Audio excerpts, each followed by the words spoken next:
morning po mga kababayan ng sir. This is Jam, the Filipino channel ng inyong lingkod. So today is May or June 9, 2026. At tayo ngayon at patunta dyan sa may Viranos Printing sa may T. Santiago Street, Viente Reyes, Valenzuela. At dadalhin po natin yan sa may BIR RDO 41, Mandaluyong City po yan. Sa may Buni Avenue, Malamig, Mandaluyong. Okay, magbabalik po tayo mamaya konti. Ang nakuha na po natin sila disclaimer lamang po ang content po natin ay kalsada at hindi ang passenger. Kaya naman sakali man po na may marinig kayo mga pangalan ng lugar, pangalan ng tao, pangalan ng organizations, government o private man yan ay wala pong kinalaman ng channel na ito at wala pong pinapatungkulan. Lahat po ng pinag-uusapan dito ay pawang dito lamang po yan sa loob at wala pong pinapatungkulan sa labas. Magbabalik po tayo mamaya konti pag nakakuha na po natin sila. Ang mga bahay.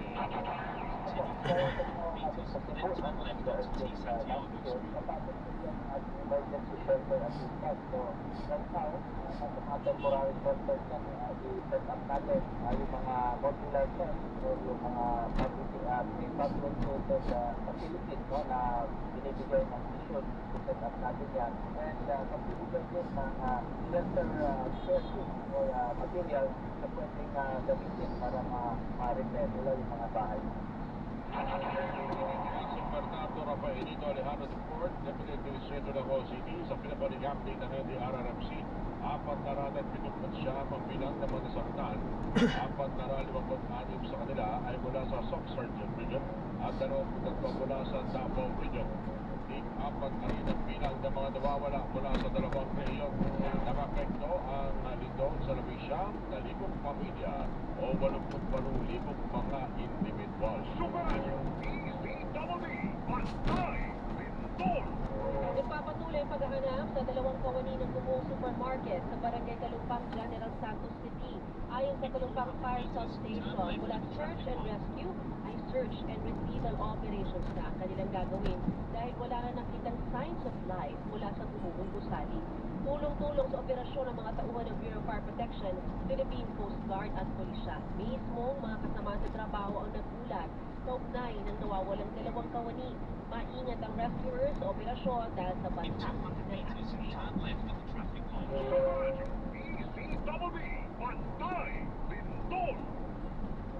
Prioridad ngayon ng Department of Public Works and Highways sa DPWH sa pag-aayos sa mga kalsada at tulay na napinsala ng magnitude 7.8 na lindol kahapon. Ayon kay DPWH Secretary Vince Dizon, may mga kalsada na kailangang isara dahil hindi pa tiyak kung ligtas gamitin habang meron ding mga tulay na napunod.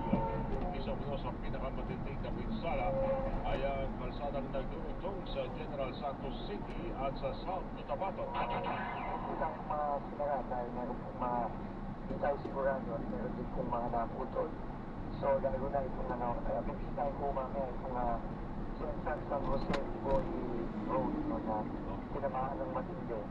So, kailangan po masimulan na yung pag-aayos yan. Nagtahan din pong mga highway sa South Cotabato, sa Sarangani. At isa na rin po sa Davao Region sa Davao Occidental at Davao del Sur. Mukha na bridge at kailangan check natin. Pero mukha namang okay naman. Ngayong araw ang pagsasaayos sa mga nasirang paaralan samantalang unang sinulit ng DPWH ang mga ospital sa Sarangani at sa General Santos City. Dati at naman naligtas pa rin itong gamitin kaya binabalik na rin sa loob ang mga pasyente at ang mga doktor. So, okay naman. Morning po. Nakabalik na po yung mga Pasyente. Sarangani sa hospital. Kagabi, nagsimula na rin nga pumasok at bumalik yung mga pasyente natin, mga doktor at nurse. Late last night, nakaatas na po ng mga engineer. Magkano po tayo, ma'am? Aha. Infrastruktura ng nasabing dito. Charge na lang po pagkaan. Ang papay doon na mas lumaki pa sa mga susunod na araw.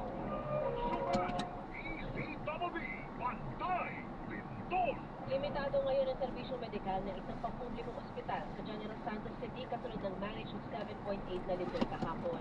Ayon kay Secretary Teodoro Herbosa, problema pa rin kasi ngayon ang kuryente sa lugar dahilan para hindi mapadana ang ilang equipment.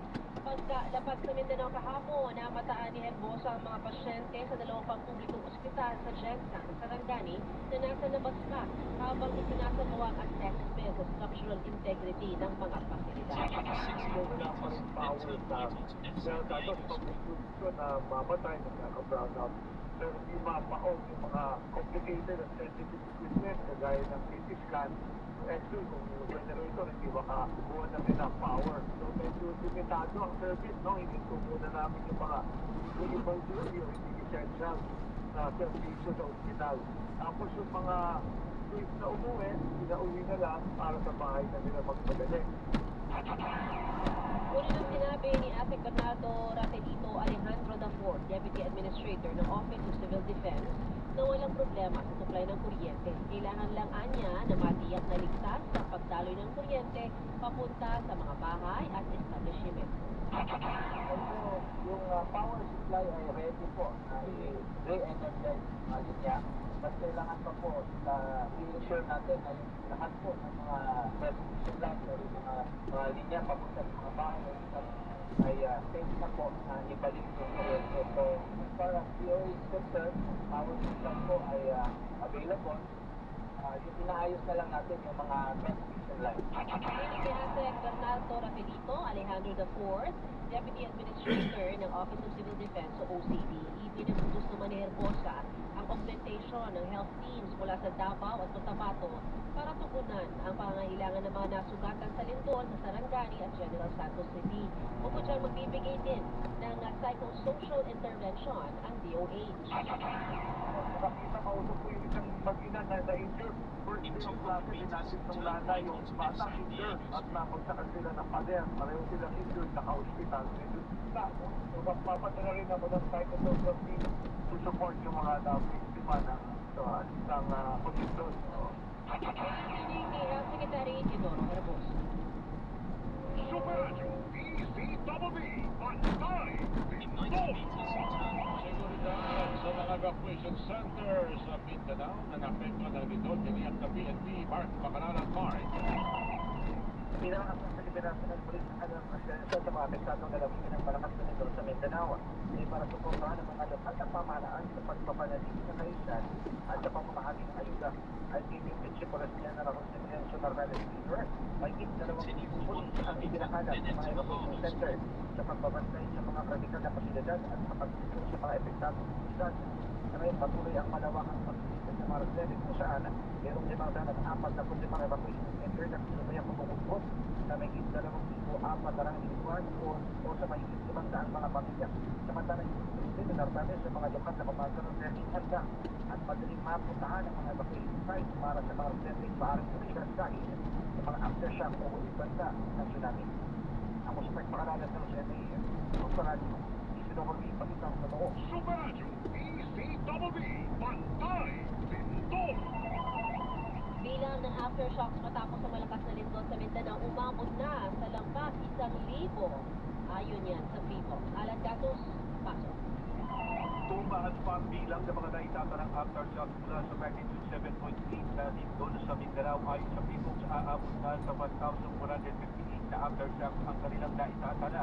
Narabang isa bilang nasa 328 ang natutuloy ang lumasyon habang nasa 28 ang naramdaman. Naglalaro naman sa magnitude 1.3 hanggang 6.7 ang naitala ng Freeport.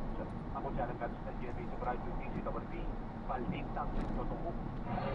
Ito ang Super Balita sa Tanghali, nationwide. Aabot naman sa may 1,000 na mga government facilities sa dalawang tulay ang naiulat na naapektuhan sa magnitude 7.8 na lindol sa Mindanao kahapon. Ayon kay Asek Bernardo Rafaelito Alejandro IV, Deputy Administrator ng Office of Civil Defense, sa ngayon ay private sa inspection ang mga eskwelahan at mga ospital. Ngayon ay itong mga public infrastructure tulad ng eskwelahan, we have to ensure na safe na gamitin ang mga bata yan para pag or nag-resume tayo ng classes ay safe sila. Second, yung ating mga hospital ay inilan po ng mga minor damages at na-affect ng mga building. Ito po yung mga priority natin, hospital, schools, dyan sa mga road network natin, mga bridges. Pinag-aaralan ng NDRRMC kung rekomendang pagdidiktaran ng region-wide state of calamity. Oo, ang ginagawang assessment, pero yung mga LCUs po, na-advance na natin, meron na pong ilan na nakahanda na sa pagdiklara ng state of calamity. Yung kami naman sa national NBC, tinitingnan natin ngayon, may meeting po with the President. Pagdidiklara, mag-recommenda tayo kung yung region lang, o yung probinsya lang ang i-declare natin ang state of calamity. Pinag-assist ng Secretary Bernardo Rafaeli no Alejandro, 4th Deputy Administrator ng OCD. Subaradyo, ECWB, Pantay, Bindol. General Santos Airport, in-inspection ng mga opisyal ng Department of Transportation matapos ang malakas na lindol kahapon. Si Mau de la Cruz sa detalye. Mau. Personal na inspeksyon ni Transportation Secretary Giovanni Valery Lopez kasama ang iba pang opisyal ng DOTR ang mga pinsala sa Ramona General Santos International Airport matapos nilagay ng 7.8 na lindol ang Mindanao kahapon. At isang paulang na paglusuri na nanatiling sarado sa mga commercial flight na paliparan at ang isinasito ang magiging assessment at mga kinakailangang hakbang upang matiyak ang kalidad ng mga pasero at operasyon ng paliparan. May mga bukas pa rin ang General Santos International Airport para sa mga government at humanitarian flights upang matiyak ang tuloy-tuloy na pag-aati ng tulong at magsasagawa ng relief operation sa mga lugar na naapektuhan ng lindol. Ayon sa DOTR, additional ito sa direktiba ng Pangulo na tiyakin hindi maantala ang pag-responde ng pamahalaan at ang paghahatid ng kinakailangang ayuda sa maapektuhan ng komunidad habang nagpapatuloy ang assessment ng mga pasilidad ng paliparan. Ako si Mau de la Cruz ng GMA Sumaradyo, DZWB, Balitang Totoo. Ito ang Super Balita sa Tanghali, nationwide. Subaradyo, ECWB, Pantay, Bindol. Ito, kuha tayo ng update. Nasa linya po natin ngayon si Secretary Giovanni Vanoy Lopez ng Department of Transportation. Secretary, magandang umaga po, Lala Roque at Orly Trinidad. Magandang umaga po, Ma'am Lala, sa Sir Orly, sa lahat ng nanonood at nakikinig ng programa. Una na, update po kami. Nasa General Santos Airport po kayo for inspection, Secretary.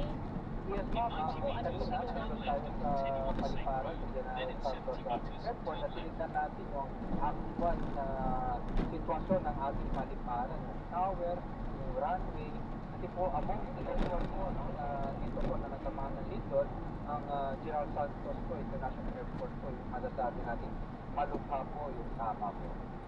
So, anong tingin nyo yung sa sitwasyon po niya, hindi na talaga pwedeng daanan? Mukhang malaki mo ba at mukhang malabong magamit anytime soon? Malaking kupag-kupong po niya kailangan pong gawin dyan sa Jensen Airport? Based on the initial assessment po, nakita natin na may mga talagang dati. So, ginawa po natin ang padala tayo kagad ng structural engineer natin to assess the integrity. Ang maganda dito, okay yung runway natin, inuna natin yun. So, walang damage sa runway natin, except yung apron. Tapos ang isa po na talagang pina-check po natin, pinasuri natin yung tower. Kasi may nakita tayo yung mga titak sa tower, at saka yung mismong tower po, may mga crack talaga sa taas. So minabuti natin yesterday na i-cordon po na yung tower, pinababa na yung mga tao, kasi kapag once nabasag yung mga salamin, mas makakadisgrasya pa ang ating mga employees. But today po, dumating yung mga structural engineers natin, we can see po na kaya natin within the day na i-operate yung tower. So papalitan natin yung mga salamin and everything. Now, dito naman tayo sa passenger terminal 15. Ito po talagang po. Mamayang hapon, meron na pong lalapag o mga aeroplanong pwedeng lumapag sa Jensen. Kaya po ba yun, Secretary? Yun po yung iliwan natin natin, no? Yung papayagan pa lang po natin ngayon. So, yung sinasabi natin mga military flight, military flight, Commercial wala. Opo. Yung nasa commercial flight. Kasi po, i-check pa lang po namin, inaayos pa lang namin yung passenger terminal building. So kanina po, nag-meeting din kami with the airline. Sa laki po ng airport natin dito, General Santos, i-identify a certain portion kung sa tingin namin we can do a partial operation kahit pa paano. No? So, ngayon, nandun yung mga engineers natin, sinecheck nila kung paano gawin. Kasi other than that, Ma'am Lala and Sir Orly, kailangan i-check yung electrical wiring at saka yung mga cable wiring sa ilalim. Otherwise, baka magka-problema pa tayo sa kuryente, maka-short circuit pa. So, kausap namin yung airlines kanina, pati yung mga engineers natin, mga tao natin sa tahap, we're giving them 1 week, just 1 week, na para ayusin a certain area, break it space. Yun naman ang utos ng ating Pangulo, ang utos ng Pangulo to restore public services, of course, without sacrificing the safety, of course, the quality of the entire edifice. No? So, yun po yung ginagawa natin. We're asking for 1 week para maibalik natin ang ating commercial operations sa General Santos International Airport. Bakit? Hindi lang ako pamilya, Secretary, but for the meantime, ano po yung maitutungkay ninyo sa mga babiyahe to and from Jensen? Thank you po. Doon sa naman sa mga examiner, while waiting for 1 week, ang ginawa po natin kahapon, no? So, kausap natin mga airlines, mga papuntang Jensen, pwede na diretso sila sa Davao. Now, ang ginawa naman po ng DOTR, ang road sector natin, sa LTFRB, nag-issue na po tayo ng special permit sa mga buses sa mismong Davao Airport para magiging airport-to-airport na po yung biyahe nila. No? So, pagbaba nila sa Davao, sasakay sila sa bus, no? Sa staging area tayo sa Davao Airport para doon na sila sumakay, mga buses, papuntang Jensen. It will take like, I think, 2 to 3 hours by land.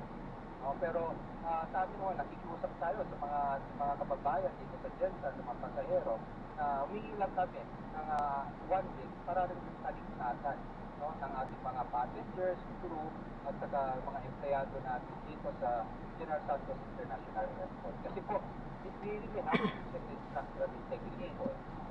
Oh, sa iba pong mga pantalan po, meron ho kayong update?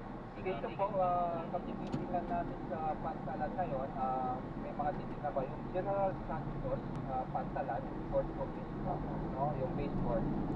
Ano po, malaki po yung damage in the sense that structural integrity, matang sa berthing, no, so yung berth natin, sa berthing po, pinagpatawag kami ng mga ingenyero galing Manila na lang to check the underwater, no, ng ating mga berthing natin dito. Kasi I think we have 9 berths dito. Ang initial assessment is that hindi pa yung magagamit. Pero sinasabi natin, ayun, that is based on your assessment. You might as well bring someone para i-check na rin nila at kailangan pwede gamitin or magagamit pa. So, maybe tomorrow until Wednesday, they can give the report, no, sa amin so we can plan kung kailan pa sila pwedeng mag-operate o ilang linggo pa and everything. Tsaka, So, sorry. sorry. Kasi alam ko rin po ang Jensen, kilala po yan, di ba, sa mga tuna, nandiyan po rin yung mga Tama malalaking po. shipping companies. Paano ko kayo maka-apekto yun sa, yan po ang major, isa sa major na kabuhayan po dyan sa Jensen. Tama po. Kausap na kasama natin si GMC sa sabi ngayon, ma'am. We're asking them to coordinate to support sa Davao. Kasi malalag yata doon. Para doon muna lahat sa meantime. Habang ina-assess itong ating pantalan sa Jensen. Kasi dito sa admin, we're not allowing our employees to get inside sa admin. Nasa dito sila sa parang private zone nila. Dito kami nag-meeting. So, we have to check kapag confirm na ba talaga. Kasi yung work itself is 99 pa eh. So, medyo matagalan na rin. Sa certification na SIGCO. So, in 3 or 2, makakuha na rin kami ng report, no, ng ating mga structural engineers para at least we can plan better at alam namin kung kailan. Yung nakahanda naman lang po yung mga pondo and everything. Ulit na lang po sa akin, Secretary Abado, kumusta naman po yung biyahe papunta at palabas ng mga key cities niya sa Luzon, Cotabato, Ipulit, Norte Cotabato hanggang Davao Region. Kumusta po? Ang sa amin ay kailan naman po natin ngayon, kailan na natin natin report. Ang balita po ngayon, parang na ito may nasa na kami sa compreso na natama dito sa may Grand Mesa, not possible daw. So dito naman si Secretary Page, dito naman tinitignan na nila. But all other areas, pati yung mga land transport natin, at tuloy-tuloy naman ang pagbiyaya. Sa matter of fact po, yesterday, nag-utos din kami sa road transport natin na be ready to deploy mag-break sa kailangan for off-road na for transit because of the Lindol. So naka-ready lang po kami para at least once na coordination with NDRFC and the rest of the local government, so yun ang utos ng ating Pangulo, na once na kailangan ng ating tulong sa kailangan oriented po natin. So ngayon, ang pinaprioritize lang po natin sa critical infrastructure, sa paliparan, and kapantalan. Pero, follow ko lang po, sapat po ang mga bumabiyahe ng public transport po ngayon, kaya hindi pa kailangan ng Yes. everything. Yes. At wala namang Sapat po. problema, walang nananamantala, baka nag-overprice dahil kailangan, wala tayong monitoring.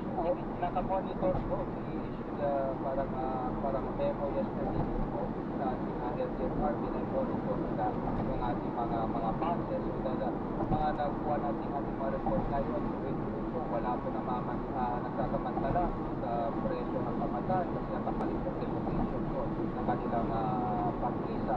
Na hindi naman masyado ngayon, hindi naman nila gagawin sa mga sitwasyon. Secretary, kami may patuloy naman sa pag-unahin. Ingat po kayo. Maraming salamat po. Thank you po, Ma'am Dagat. Transportation DOTR Secretary Giovanni Bani Lopez ang inyong pinapakinggan. Super Radio, DZWB, Pantay, Lindol. Ito ang super balita sa tanghali, nationwide. Mahigit 1,000 silid-aralan ang napinsala ng tumamang magnitude 7.8 na lindol sa Mindanao kahapon, partikular na sa General Santos City at sa probinsya ng Sarangani. Ay kidnapit Secretary Malcolm Garma, ilan sa mga silid-aralan ang totally damaged o hindi na magagamit pa. Sa Mindanao, power now ko lang, no? Content na talaga yun, kaya walang gumagamit po. Hindi ginagamit. Kaya yung sa report natin, walang dyan sa building na yun, no? Kasi na-complete na yun. And in fact, subject for demolition, now scheduled for demolition. Naunahan lang itong lindol, no? Kaya bumagsak na siya. Yung mga total, na major damage natin sa Orly, lalo pa sa earthquake yan, medyo compromise na, no? Yung structural integrity. Kaya malamang hindi, kaya tuluyan ng pagkakyan at yung hindi na magamit ng tuluyan ng Sa 4 milyon na mag-aaral at 166,000 ng mga teaching and non-teaching personnel ang naapektuhan ng lindol. Sa kabutihang palad, wala namang nasawing mag-aaral. Maliban sa isang estudyante na naapektuhan umano ng landslide sa Sarangani pero sa labas ng paaralan.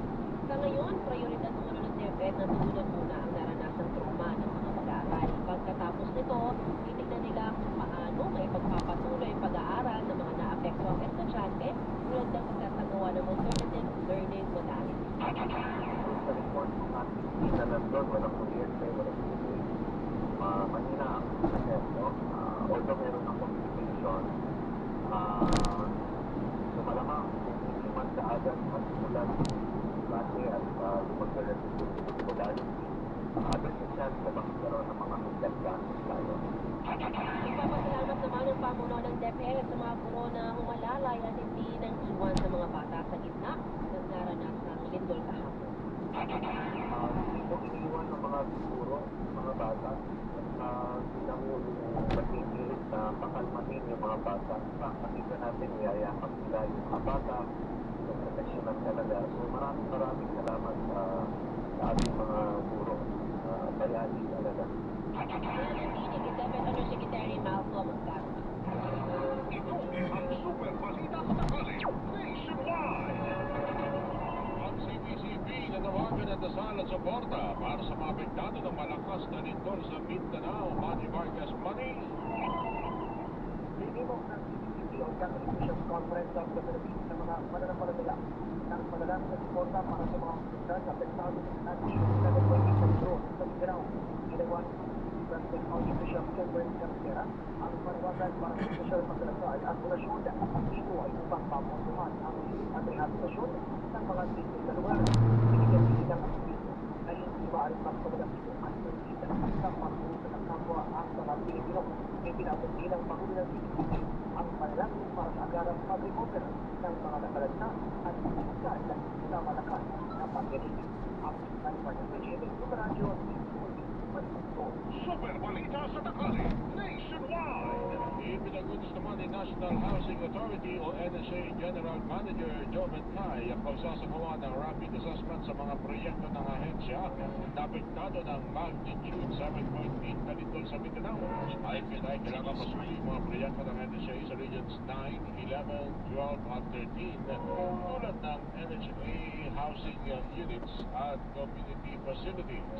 Dapat naman matiyak na ligtas pa rin na tirahan at makita ang structural integrity ng mga bahay sa mga resettlement site. Nakikipag-ugnayan na rin sila sa mga lokal na pamahalaan para makapaghatid ng tulong sa mga benepisyaro ng pabahay ng gobyerno. Inihanda na rin ng NHA ang tulong pinansyal mula sa Emergency Housing Assistance Program para sa mga naapektuhan ng malakas na lindol. Tinitingnan na rin ng NHA ang pagtatayo ng mga permanenteng bahay para sa mga pamilya na nawasak ang tirahan dahil sa malakas na lindol. Super Radio, DZBB, Pantay, Lindol. Bumabiyahe na ang team ng GMA Kapuso Foundation patungo sa General Santos City. Magsasagawa sila ng repacking ng relief goods sa GMA Regional Station sa General Santos City at agad nila itong ipapamahagi sa mga pamilyang apektado ng lindol. Sa nais pong magkamot ng tulong, maaari kayong magdeposito sa aming bank accounts o magpadala sa Cebuana Lumiere. Pwede rin po ba yung QR code ng GCash at Palawan Pay o mag-donate online sa Globe Rewards, Metrobank Credit Card, Lazada at Super Radio, DZBB, Pantay, Lindol. Super Balita sa Tanghali, nationwide. At nabayanan po sa pagbabalik ng Super Balita sa Tanghali nationwide bilang na mga walang trabaho o negosyo sa bansa bahagyang bumaba noong Abril. Ikumpara po yan noong Marso ayon sa Philippine Statistics Authority. Visayas State Police sa ilalim sa Yellow Alert status mamayang hapon. Malaki siyang mukha sa mungkahin ni dating Senate President Franklin Drilon na mamagitan na si Pangulong Bongbong Marcos sa nagpapatuloy na sigalot sa hanay ng mga senador. Bago po yung stakeholders panel, bubuin ang Philippine Sports Commission bilang suporta sa investigasyon sa pagkasawi ng dalawang student athlete ng Ateneo de Manila University. Yan ang ilang pang mga balita sa pagbabalik ng Super Balita sa Tanghali Nationwide. Dapat, totoo. Ang Super Balita sa Tanghali Nationwide ito mapakinggan mula Lunes hanggang Biyernes alas 11:30 po ng umaga hanggang alas 12:30 po ng tanghali ay ito mapakinggan din sa Luzon, Visayas at Mindanao sa pamagitan ng Super Radio Cebu, Super Radio Davao, Super Radio Iloilo, Super Radio Palawan at Super Radio General Santos City. 3 minuto makalipas sa alas 12. DZBB, Balita, Totoo.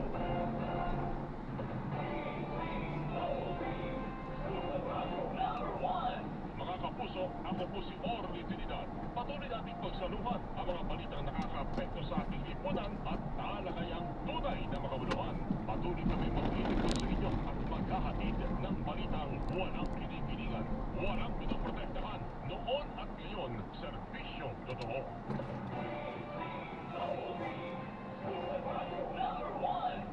Sinabing mo pansin, di ba't kumeya? Kaya bawat handaan ay laging kasama. Kumeya! Kumeya! Kumeya! Kailan? Masarap talaga. Nananatiling number 1 sa buwan ng Mayo ang GMA Radio. Ayon sa AGP Nielsen Media Research, number 1 sa AM station ang Super Radio DZBB 594 na nakakuha ng 53.3% audience share. Number 1 sa FM station ang Barangay LS 97.1 na nakakuha ng 59.2% audience share. Hindi kami magsasawang maglingkod sa inyo, mga kapuso at kabarangay. Kaya naman lubos ang aming pasasalamat dahil numero 1 kami sa puso niyong lahat. Super Radio DZBB at Barangay LS 97.1 GMA Radio number 1. Para hindi mahuli sa mga balita, sundan ang mga social media account ng Super Radio DZBB. Mag-subscribe sa aming YouTube channel at i-follow kami sa Facebook, TikTok at X. Hanapin lamang ang Super Radio DZBB para makita ang aming mga official social media account. Tutok na para sa mga balitang tama at totoo, mga kapuso. Mga kapuso, maaari nyo nang mapanood at mapakinggan ang Suma sa Puso sa aming official YouTube channel at sa Spotify. Hanapin ang Super Radio DZBB sa YouTube at mag-subscribe. Sa Spotify, hanapin ang DZBB Suma sa Puso para mapakinggan ang iba't ibang kwento ng buhay sa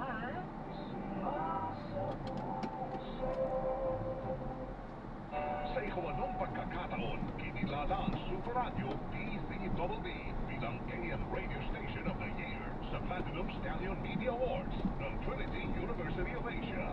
Muling pagkilala ito sa mahalagang papel ng Super Radio DZBB sa pagbibigay ng tama at napapanahong impormasyon sa publiko, sa mga estudyante, alumni at mga guro ng Trinity University of Asia. Maraming salamat po sa karangalang ito. Mga kapuso, alay namin ito sa inyo. In 100 meters, turn right in the traffic. Number 1. DZBB, balitang tama, balitang totoo. Super balita sa tanghali, nationwide. Alas 12 sa Eastern Tanghali, minor strombolian activity na itala sa Bulkang Mayon sa Albay ayon yan sa FIBO. Alan Gatos, Pasok. Na kapagtala ng palaka-laka at mahina ng strombolian activity sa Bulkang Mayon sa Albay ay sa PBOX nagpapatuloy din ang pagdaloy ng lava sa Basuda, Bunga at Bisigalis. Aabot naman sa 35 na volcanic earthquake kasamang 22 na volcanic tremors. Nasa 204 na rockfall events at 3 fire blast intensity current usona ang naitala rin sa Bulkang Mayon. Maabot naman sa 3,076 na tonelada ng sulfur na ngayong binuga, habang nasa 1,000 metrong taas naman ng pagsigawang dapat pansilat ng silangan. Patuloy pa rin na nasa alert level 3 ang Bulkang Mayon at ipinagbabawal ang pagpasok sa 6-kilometer permanent danger zone. Ako sa Carlos ng Jerry sa Radyo DZBB. Pansita, Toto. Super balita sa tanghali, nationwide. Investigasyon sa pagsasabi ng dalawang student athlete ng Ateneo de Manila University, suportado ng Philippine Sports Commission. Mark Macarala at Mark. Nagpahayag ng buong promotion ng Philippine Sports Commission of PSC sa pagkasabi ng dalawang student athletes ng Ateneo de Manila University. Napahayag ngayong araw sinabi ng PSC na pupulungin nila ang kanilang sports stakeholders panel. May parang sumuporta sa investigasyon ng Philippine National Police at Department of Justice na layunin malaman ang buong katotohanan sa nangyari. Samantala nakasabay ng pagduluksa, sinabi rin ng PSC na magsasagawa ng review sa kanilang mga protocol at training processes sa kanilang mga stakeholders kasama ang Sabang Basketball ng Pilipinas, University of the Athletic Association of the Philippines, Commission on Higher Education at National Youth Commission. Layunin ang review na gumawa ng hakbang para sa ligtasan ng mga atleta na sumasalang sa mga pagsasanay. Namanid na pumanaw ang dalawang atleta na sina Kurt Paterbonia at Divine at hindi matapos matulog isang building activity sa Aurora. Itong June 8 una ng sabi ng JLC. Dahil discard nila ang nangyari pero hindi pa nila magsabi sa ngayon kung nagkaroon na ba ng pamilya. Ako may makalala sa Mark, Super Radio. yung magulang yata, may nabasa naman kanina, parang na namimigati. Dito talaga, parang wala talaga siyang alam na nangyari sa anak ko. Parang gusto ko ipaliwanag sa mga report. Walang gusto ko magpaliwanag kung ano nangyari. Hindi ko alam kung yun talaga gusto ko pinsahin ng report na narinig ko kanina. Meron bang update kung napa-autopsy?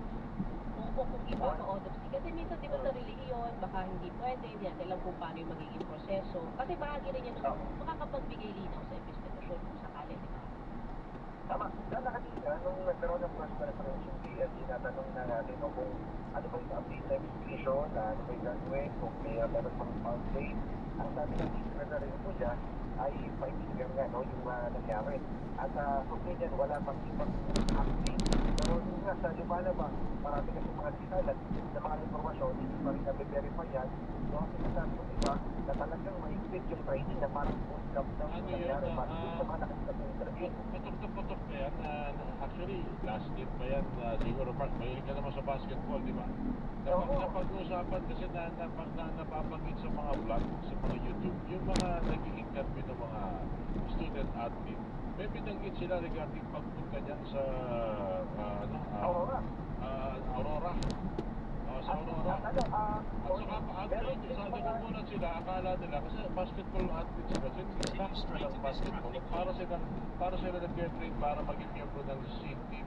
ABC o ABC para ng training nila. Ang mga nakalipas na mga bahagyan mo, yung mga dating atleta dyan sa yung Blue Eagles, parang bootcamp talaga nangyari. Madaling araw, sila ni Siren, pagkatapos tatakbo sila, tapos may mga swimming pa, kahit na malakas yung mga alon. Ganun daw matindi yung nangyayari sa kanilang mga pagsasanay. At kasama nga yan, yung nakaalamig din kung ano ba yung mabuhang nangyari, bakit kinakailangan na sa kanilang sinigil ng activity meron pang pasok. Thank you, Mark. Tama. Ako sa pagpakilala sa survey, super radio, hindi naman sa totoo. Super balita sa tanghali, nationwide. Mahigit 15,000 persons deprived of liberty o PDL sinipat ng Bureau of Corrections bilang pag-ata sa pagkasara ng New Philippine Prison. Mal de la Cruz, Mal. O umabot na sa 15,730 persons deprived of liberty ang inilipat ng Bureau of Corrections mula sa New Philippine Prison at tungo sa iba't ibang kapihitan at penal farm sa bansa mula 2022 hanggang sa kasalukuyan. Ayon si Bureau Director General Gregorio Pio Katapang Jr., bahagi ito ng pag-asa para sa planong pagsasara ng NPT sa 2028 at sa pagsasahay sa pasilidad. Yung lunes ng PDL siyang inilipat sa Leyte Regional Prison. Sabi rin nagkakapag na pinag-aaralan ng Bureau maggamit sa ilang bahagi na lubay ng NPT upang makalikan ng pondo para sa modernisasyon ng ahensya.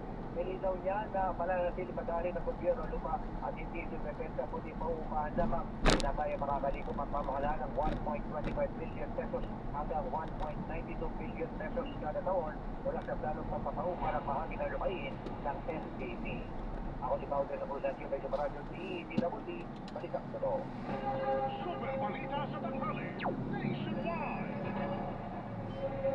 Bahagya bumaba bilang ng mga Pilipinong walang trabaho o negosyo sa bansa ayon kay Secretary Dennis Papa, National Statistician at Civil Registrar General ng Philippine Statistics Authority o BSA na itala sa 2.41 million ang bilang ng mga walang trabaho o negosyo noong Abril. Ito'y katupas ng 4.7% na unemployment rate. Mas mababa ito sa 2.58 million na bilang ng mga walang trabaho o negosyo noong Marso na katupas ng 5% na unemployment rate. Kabilang sa mga industriya kung saan nanggaling ang dagdag na trabaho ay accommodation, food services, manufacturing, transportation, mining and quarry at education. Samantala, tumas naman ang bilang ng mga underemployed na abot sa 7.41 million noong Abril mula sa 6.03 million noong Marso. Ang underemployed ay mga may trabaho na pero naghahanap pa rin ng karagdagang oras ng trabaho mas mataas na sahod. Isa sa ilalim sa yellow alert status ng Visayas Grid ngayong araw, batay sa abiso ng National Grid Corporation of the Philippines, iiral ang yellow alert sa Visayas Grid mula alas 5 ng hapon hanggang alas 8 ng gabi. Ito'y dahil 6 na planta ang palyado sa Visayas, habang 12 ang tumatakbo sa kulang na kapasidad. Nabatid na ang yellow alert ay itinataas kapag ang operating margin ng grid ay kulang para sa itinakdang contingency requirement. Samantala, normal naman ang sitwasyon ang Luzon at Mindanao Grid. Super balita sa tanghali, nationwide. Yung State International Address sa zona ni Paolo Bongbong Marcos ngayon taon, magiging simple lang ayon yan sa House Secretary General. Lisa Castaño, Mali, isa report, Lisa. Entering State of the Nation Address o SONA ni Pangulong Ferdinand Marcos Jr. ang inaasahang isasagawa sa darating na Hulyo. Ito ang sinabi ni House Secretary General Teloy García sa itinaon ng unang interagency coordination meeting dito sa Batasan Complex. Kaugnay na nakatakdang ikalimang SONA ni Presidente Marcos Marcos Jr. sa July 27, 2026. Kabilang sa mga tumalong sa pulong ay sina Grafil at Senate Secretary Relato Bantug. Present din sa naturang pulong ang mga opisyal ng iba't ibang tanggapan ng pamahalaan na may kinalaman sa paghahanda para sa SONA, gaya ng mga taga-Malacanang, Philippine National Police, Armed Forces of the Philippines, Metropolitan Manila Development Authority at iba pa. Sinabi ni Grafil na dahil simpleng SONA lamang ang idaraos, wala anyang red carpet, walang mga garbong gown o damit at iba pa, taliwan sa naging tradisyon o nakasanayan. May inihanda na rin anyang mga invitasyon kung saan hinihimok ang mga dadalo sa SONA na magsuot lamang ng simpleng Filipiniana dress o barong Tagalog sa simpleng ngunit marangal. Siniyas naman ni Bantog ang kooperasyon ng Senado para sa idaraos ng SONA. Sa pulong na biro pa itong si Bantog na hindi umalan niya na isip na magbabalik sa Kamara sa gitna ng kasalukuyang sitwasyon sa Senado kung saan nagbabangayan ang mga senador. Ako di sa Renday Mali, ang Jeff Hayes, sa radyo, DCWB, Balitang Totoo. Super balita sa tanghali, nationwide. Usapin sa pagpapatawag ni Pangulong Bongbong Marcos ng special session, tinalakay na sa Malacanang. Tuesday News, detalye. Kinupirma ng Malacanang na pinagtulungan na sa palasyo kung magpapatawag ba ng special session o personal na pupulungin ni Pangulong Ferdinand Marcos Jr. ang mga senador na sunod ng patuloy na sigalot sa Senado. Sinabi ni Palace Press Officer at Presidential Communications Office ang Secretary Atty. Claire Castro na inaasahang maglalabas ng final na ulat at mga karagdagang detalye ang palasyo sa sandaling matapos sa mga diskusyon hinggil dito. Hindi pa malinaw sa ngayon kung anong partikular na aksyon ang ipagtutupad ng Pangulo upang matugunan ang sigalot sa pagitan ng mga senador. Nais sa mga senador sa new majority na hilingin sa Pangulo na magpatawag ito ng special session para makapaghanay sila ng bagong Senate President. Sa ngayon ay tumatayong acting Senate President, the Senate Pro Tempore Sherwin Gatchalian. Ako si Tuesday 7 ng GMA Superradyo DCWB, Balitang Totoo. Super balita sa tanghali, nationwide. Samantala, naaresto na ng pulisya si Dismissed Police Lieutenant Colonel Rafael Dumlao III, ang tinuturong mastermind sa pagdukot at pagpatay sa Korean businessman na si Jimmy Chu noong 2016. Inanunsyo ito ni DILG Secretary John Vic Remulla na aresto si Dumlao kaninang alas 5 na umaga sa isang bahay sa Barangay Pasok, Tamok, Quezon City. Si Dumlao ay wanted person at may patong sa ulo na 1 milyong piso. Nakatanggap ang Senado ng intelligence information na may banta ngayon sa seguridad ng mataas na kapulungan. Ay kay Acting Senate President at Senate President Pro Tempore Sherwin Gatchalian, binigyan siya at mga kapwa-senador ng National Bureau of Investigation ng NBI ng impormasyon tungkol sa umuling banta na mayroong pwedeng mangyari sa Senado. Dahil dito, sinabi ni Gatchalian na patuloy ang kanilang pakikipag-ugnayan sa NBI at intelligence agencies para sa information at intelligence gathering. Nag-adjust na rin niya ang Senate Sergeant at Arms ng security protocol sa Senado upang maging mas mahigpit. Super balita sa tanghali, nationwide. Yung isang buwang sweldo ng Senate Majority Bloc idodonate na ho sa mga naapektuhan ng lindol. Di marami lang pumapatak ng magkano yan. Di marami lang, di ba? Idodonate ng mga senador na kasasi ng bagong Senate Majority ang isang buwan na sweldo para sa mga biktima ng malakas na lindol sa bahagi ng Mindanao. Para anin ito sa kagad na pangangailangan ng mga biktima ng lindol na pagkain, malinis na tubig, gamot at iba pang tulong. Sa present statement, sinabi ng Majority Bloc na ang kanilang ibigay ay hindi lamang financial assistance, kundi klaro mensahe ng sa ang Mindanao sa kanilang pinapasan ngayon. Ibigay na ang unang hakbang ng pakikiramay ay ating paabot sa mga taga-Mindanao ang mensahe na handa ang pamahalaan na tutulong sa oras ng pangangailangan. Natawagan ang Majority Bloc sa mga senador na kasabi ng Victoria na makita dahil pare-pareho silang senador at anuman ang kanilang internal division, kailangan tumitig at pagmalasakit ngayon ng Senado bilang isang institusyon. Pumapila na rin sa lahat ng mga Pilipino na magbigay ng tulong sa Mindanao sa pamamagitan ng dasal, donasyon at iba pang tulong. Nauna lang na sinabi ni Senator Erwin Tulfo na nasa 300,000 pesos ang monthly salary ng mga senador. Ayon sa Majority Bloc, makikipag-ugnayan sila sa mga national at local authorities para makasuporta sa mga construction at safe restoration ng mga essential services sa mga lugar na lingkod. Ako si Nate Padang, sa radyo, DCWB, Balitang Totoo. Super balita sa tanghali, nationwide. 18 dating bodyguard ni dating Congressman Zaldico sinampahan ng reklamo sa Manila Prosecutor's Office. Manny Vargas, pasok. nagkain ng reklamong cyber libel at legal si Manila 63 out of Santa Benito Abante sa Manila Prosecutor's Office. Data nito sa Umaray Labing Malong ating bodyguard, si dating Congressman Datico. Nagkakaroon ng reklamo ang abogado ng legal at nag-attorney at isang media network. Paliwanag ni Abante na nag-ibig siya sa gitna ng mga kunoy paninira sa kanya. Kaya man hindi na umano siya papayag na tuloy kanina na sirain ang kanyang pangalan. Nagdat ng kongresista na isinaman sa ang naturang sa FPG dahil sa hindi man lamang kinuha ang kanyang funding station. Nanindigan si Abante na wala ang siyang kinakalpa na marimay sa pera at sa blood control. Ako si Manny Marcos ng GMA Operation DCWD. Pakita ko ito. Bantay sa Gabal. Sa ating pong bantay sa Gabal, may mga namataang mga sagabal sa daan sa kalsada sa Barangay Masukame, Quezon City, si Pamela Adriano. Pamela. Tila ginawang parking area ng ilang sasakyan, pampubliko at privado ang magkabilang gilid o bangketa ng ilang daanan o kalsada dito sa bahagi ng Barangay West Crame, Santolan, Quezon City.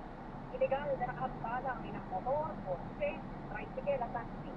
Nakaparada ang mga sasakyan sa may bangketa nang nakaharap ng no parking sign at halos makupilan ang bangketa na kuminsan ay nagdudulot ng pagbabagay ng daloy ng trapiko. Ako si Pamela Adriano ng Jerry, sa Radyo DCWD, Pagkita ko to. Bantay sa Gabal. Super balita sa tanghali. Nationwide. At pinabalikan ang mga headlines ng ating mga balita bilang ng mga nasawi sa magnitude 7.8 na didol sa Mindanao kahapon. Umabot na sa 37 ayon sa NDRRMC pagganap sa 4 na nawawala, kabilang ang 2 kawani ng gumuhong supermarket sa General Santos City. Nagpapatuloy. Bilang ng aftershock ng malakas na lindol na tumama sa Mindanao kahapon, mahigit 1,000 na ayon sa FIBO. NDRRMC, pinag-aaralan ang pag-rekomenda kay Pangulong Bongbong Marcos ng region-wide state of calamity dahil sa lawak ng pinsala ng lindol sa Mindanao. General Santos International Airport, posibleng 1 linggo pa bago muling buksan sa commercial flight ayon sa DOTR. Port of Jensa, na kilalang bagsakan ng isdang tuna nagtamo rin ng matinding pinsala sa lindol. Grasya sa mga paro lang naapektuhan ng magnitude 7.8 na lindol sa Mindanao, posibleng lumipat muna sa alternative learning modality dahil sa mga napinsalang sinid-aralan. Ilang mga walang trabaho o negosyo sa bansa bahagyang bumaba noong Abril kumpara noong Marso ayon sa Philippine Statistics Authority. Ang opisyal na pagsabak sa serbisyo ng bagong barko ng Philippine Navy na Piraha na Kandula, pinaunahan ni Pangulong Bongbong Marcos. Isang buwang suweldo ng Senate Majority Block ito today ng lindol. Senado nakatanggap ng impormasyon mula sa NBI na may banta ngayon seguridad ng mataas na kapulungan na ayon kay Acting Senate President Shelby Gatchalian. 18 umuling dating bodyguard ni dating Congressman Zaldico sinampahan ng reklamo sa Manila Prosecutor's Office. Surong mastermind sa pagtubo ng pagpatay sa Korean businessman na si Ji In-ju na si dismissed Police Lieutenant Colonel Rafael Dubla III na arresto na ng pulisya. At 4 stakeholders panel bubuin ng Philippine Sports Commission bilang suporta sa investigasyon sa pagkasawi ng 2 student athlete ng Ateneo de Manila University. Hindi pa napakinggan ang super balita sa tanghali nationwide. Susunod na ang palatuntunan. Kasama niyo kapusong si may po niyo managita na pagbalita. Ako po si Orly Trinidad. Bardavio ko po inyong kapuso, lalaro. Dito po sa DCWB walang kinikinig. Walang pinoprotektahan. Noon at ngayon, servisyo totoo.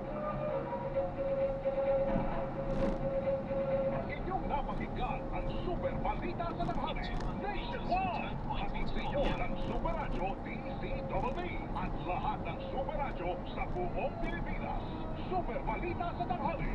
Nationwide. Super Radio DCWB. Balitang tama. Balitang totoo. DCWB #1 sa Mega Manila.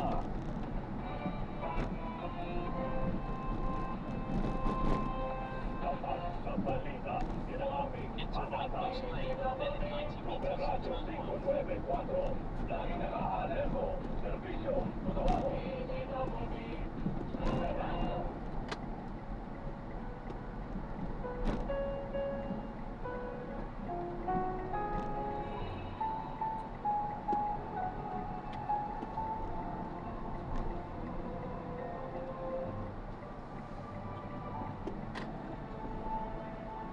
Ito ang oras ng panalangin. Panalangin para sa pamilya. Ang mga petisyon na nilalaman ng panalangin ito ay hinabog sa mga katuruan ng salita ng Diyos, ang Biblia. Ang salita Nagsiyak na mas maraming buhay ang mailigtas. Kasama mo sa SLR para sa Hapon, Mariano, Araw. Sa iba pang balita, tumaas ang bilang ng mga Pinoy na walang trabaho noong April 2026 kumpara sa kaparehong buwan ng nakalipas na taon. Sa resulta ng latest labor force survey ng PSA, umano sa 4.7% ang unemployment rate noong Abril o katumbas po yan ng 2.41 milyon na Pinoy na walang trabaho. Mas mataas ito kaysa sa naidalang 2.06 milyon na mga Pilipino na walang trabaho o 4.1% na unemployment rate noong April 2025. Ayon kay PSA National Statistician Undersecretary Claire Dennis Mapa, karamihan sa age group na mataas ang jobless rate ay nasa 15 hanggang 34 years old kung saan patuloy na naghahanap o naghihintay na matawagan sa trabaho.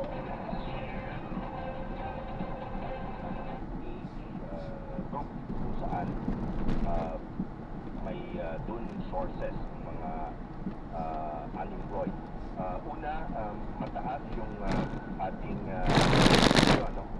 mataas yung pagtaas bilang dun sa 25 to 34 years old, no?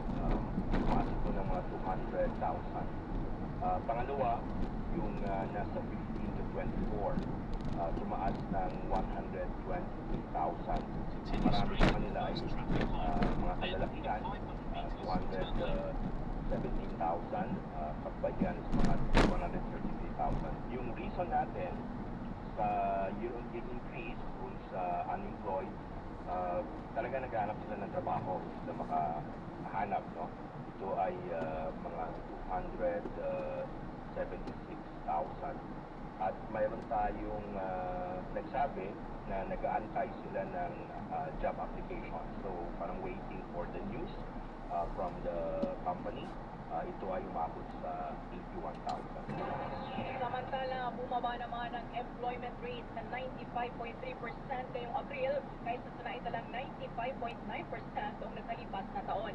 Tumaas naman sa 15.2% ang underemployment rate o 7.41 milyon ang mga Pinoy na nagnanais ng dagdag na trabaho o sideline. Sa ibang balita, mga kasama, arestado na si dating Police Lieutenant Colonel Rafael Tumlao III ay tinuturong utak sa pagtukot at pagpatay sa South Korean businessman na si Ji Ik-chu noong 2016.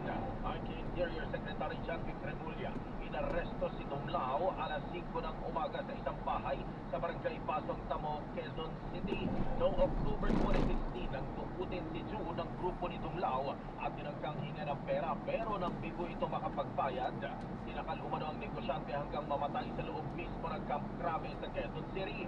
Para maitago ang krimen, pinag-cremate ang bangkay sa isang funeral parlor sa Caloocan at blinash sa toilet ang abo nito.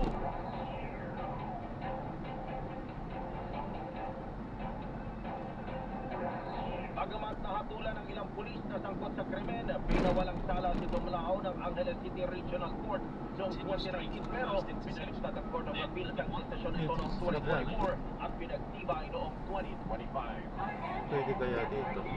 Puro naman natagpuang patay sa Pwede. Kinapundan Eastern Samar sa araw ng pagbubukas ng klase. So na-drop na natin sila. Maraming salamat po sa panonood. Hanggang sa muli po, ingat. God bless. Paalam po muna. Pansamantala tayo ay gagawa na ng ibang video sa ating susunod na misyon. Paalam po.